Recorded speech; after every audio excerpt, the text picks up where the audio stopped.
સંગ્રહાલયમાં કઈ કઈ વસ્તુ છે? હા, અમે વડોદરાના સયાજીરાવ સંગ્રહાલયમાં ગયા છે. આ સંગ્રહાલયમાં એ સમયના રાજાના કપડા, તલવાર, ભાલા, બખ્તર, ઢાલ એવા હથિયાર છે.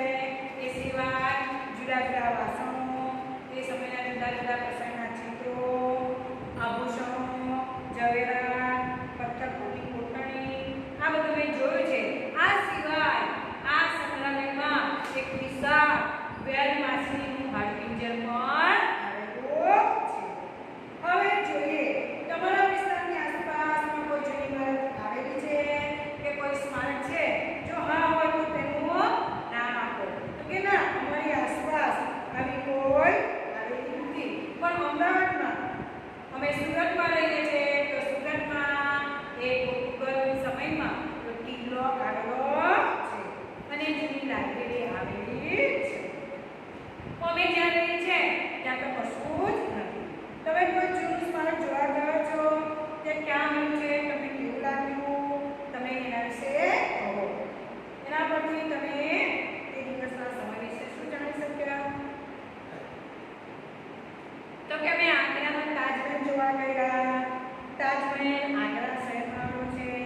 એ આરસના સંગેમરમરથી બનેલો તાજમહેલ જાણે કે અત્યારે પણ પોતાની વાર્તા કહેતો હોય તેવો લાગે છે. તાજમહેલ એ મુગલ બાદશાહ શાહજહાંના એમને એમની પત્ની મુમતાઝ બેગમ એની યાદમાં બનાવ્યો હતો.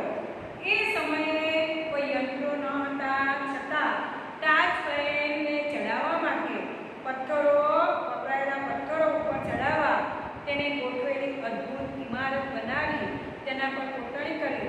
આ બધી કળા તે સમયમાં પણ હશે એવું આપણે એના લીધે જાણી શકીએ. આજે તો ક્રેન વડે આપણે ચડાવી શકીએ છીએ, બરાબર છે?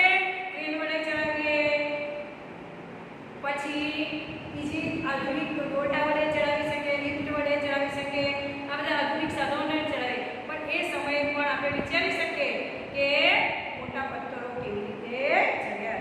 તે ઇમારત કેટલી જૂની છે? તો આ તાજમહેલ એ તો દુનિયાની 7 અજાયબીમાંનો તાજમહેલ છે. એટલે એના વિશે ઘણું બધું જાણવા મળે. તો એ લગભગ જૂની ઇમારત તે કેટલી જૂની ઇમારત છે કેવી રીતે જાણવું? તો કે લગભગ 400 થી 500 વર્ષની ઇમારત છે. એ મેં પુસ્તકમાં વાંચેલું છે. તે શેની બનેલી છે? તો કે આરસ પહાડના પથ્થરની બનેલી છે. એ કેવા રંગની છે? તો સફેદ રંગની છે.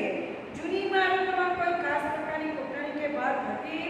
તે તમારી નોટબુકમાં જુઓ કે હા, આપણે કોઈ પણ જૂની ઇમારત જોવા જઈએ તો એમાં ખાસ પ્રકારની કોતરણી કે ભાત જોવા મળે છે. તાજમહેલના તે સ્તંભો અને દિવાલો પર ફૂલની, વેલી, ખાસ પ્રકારની કોતરણીઓ જોવા મળે છે અને જુદી જુદી ભાત ડિઝાઇન એ પણ જોવા મળે છે. પહેલાના દિવસોમાં ત્યાં કોણ રહેતા હશે? તો કે તે સમયે તાજમહેલમાં શાહજહાં પોતાની પત્ની આપણા બનાવ્યા હતી. એટલે એની પત્ની મૃત્યુ પામી પછી બનાવેલી છે. એ ત્યાં કોઈ રહેતું ન હતું, પણ એની મૃત્યુ પછી એની આત્મા બનાવવાની. ત્યાં કેવા પ્રકારની પ્રવૃત્તિઓ કરવામાં આવતી હતી? તો એ આકૃતિમાં બંધાયેલ હોવાથી ત્યાં કોઈ પણ પ્રકારની પ્રવૃત્તિ કરવામાં આવતી નથી, પણ તેને લોકો જોવા આવતા હતા. હાલ પણ લોકો આગ્રાનો તાજમહેલ ભારતમાંથી પણ લોકો જોવા આવે છે અને દુનિયામાંથી પણ દેશ વિદેશથી પણ જોવા માટે લોકો આવે છે. શું લોકો હજી પણ આવે છે? ના, ત્યાં કોઈ રહેતું નથી. આ ચિત્રમાં આશરે જુઓ. હવે આપણે તમારું સંગ્રહાલય બનાવવાનું છે. તો આ પાઠ્યપુસ્તક આપણું જે આપેલું છે તો એમાં સંગ્રહાલયનું ચિત્ર છે. જુઓ, સંગ્રહાલયમાં આપેલું જે ચિત્ર છે તે આપણા પાઠ્યપુસ્તકમાં આપેલું છે. જો એ ચિત્ર જોઈ શકે ને તો રજની